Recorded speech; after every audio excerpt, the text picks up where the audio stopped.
નમસ્કાર, YNN ન્યૂઝમાં આપનું સ્વાગત છે। સમાચારમાં વાત કરીએ તો એક્ટિવાને ડિક્કી તોડી ચોરીનો પ્રયાસ કરતા બે ઇસમો ઝડપાયા। પથ્થરગેટ હનુમાન પોળમાં પાર્ક કરેલી એક્ટિવાને ડિક્કી તોડી હતી। વિસ્તારના નાગરિકોએ બંને ચોરોને રંગે હાથ ઝડપી પાડ્યા। એક્ટિવાની ડિક્કી તપાસતા અંદર મૂકેલી રોકડ સલામત હતી। બનાવની જાણ થતાં વાડી પોલીસ ઘટના સ્થળે દોડી આવી અને પોલીસે બંને ઇસમોને વાડી પોલીસ મથકે ખસેડ્યા। પોલીસમાં છે કે બંને પક્ષ વચ્ચે સમાધાન થતાં પોલીસ ફરિયાદ નથી થઈ। રિપોર્ટર રાહુલ રાજપૂત।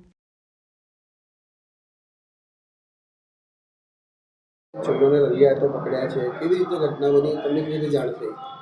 આ હનુમાન ફળિયા દૂધવાળા મોહલ્લા પાસે આ ભાઈ જે થા જેની જે ગાડી તોડી એ નીચે રિપેરિંગ ગીઝર કરવા આવ્યા હતા અને ડેકીમાં 7,500 રૂપિયા હતા।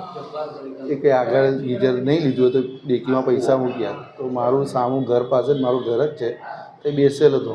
તો મેં જોયું, મને લાગ્યું અજાણ્યા શખ્સે કંઈ અહીં જોયા તો પછી ખબર પડી તો એ હાથ નાખ્યો ને તો મારું નિગાહ ગઈ કે ડેકીમાં હાથ નાખી રહ્યા।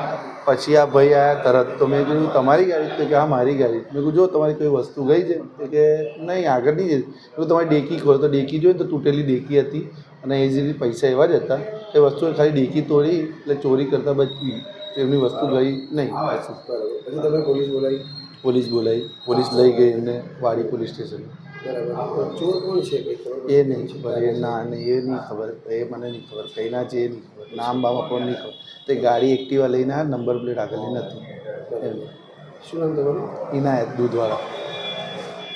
ભાઈ, શું ઘટના બની, ક્યાં બને અને કેવી રીતે બને?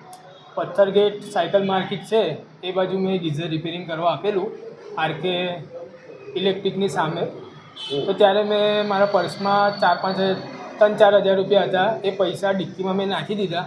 પછી ગળીમાં આવી ગયો દૂધવાળા મુહલ્લામાં, એ ઘનશ્યામભાઈની દુકાન છે, એ નીચે મારી ગીઝરની જે પાઇપ હતી એ ખૂલતેલી નહીં, કાટ થઈ ગયેલી। તો મેં ગીઝર લઈને નીચે ગયો ગીઝરની પાઇપ ખોલાવવા માટે।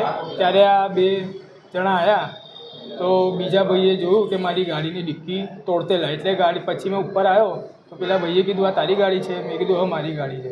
તો જે કંઈ નુકસાન તો નહીં થયું? મેં કીધું જોઈ લો। તો મેં બધું ચેક કર્યું તો ડિક્કી ખોલી એટલે ડિક્કી આખી તૂટેલી હતી। બરાબર, હા। અને આ આરોપીને પછી ત્યાં પકડીને બધું શું કર્યું? પોલીસને બોલાવી કે પોલીસ આવી જતી? પોલીસને બોલાવી, આરોપીને તો પકડી લીધું બધા મુલ્લાવાળાએ, એક બાજુ બેસાડી દીધું, એ પોલીસને બોલાવ્યો। બરાબર, અને કંઈ તમારા પૈસા વગેરે બધું ગયા? પૈસા હતા અંદર પણ એ ગયા નહીં, એટલે તૈયારી જ હતી, ડિક્કી તો તોડી જ નાખેલી। પેલા ભાઈ ના આવતા તો બધું સામાન, મારું ડ્રીલ મશીન હતું, ઇલેક્ટ્રિકનું બધું સામાન હતું ડિક્કીમાં। કોણ હતા ચોર લોકો? એ આપણને નહીં ઓળખતા આપણે।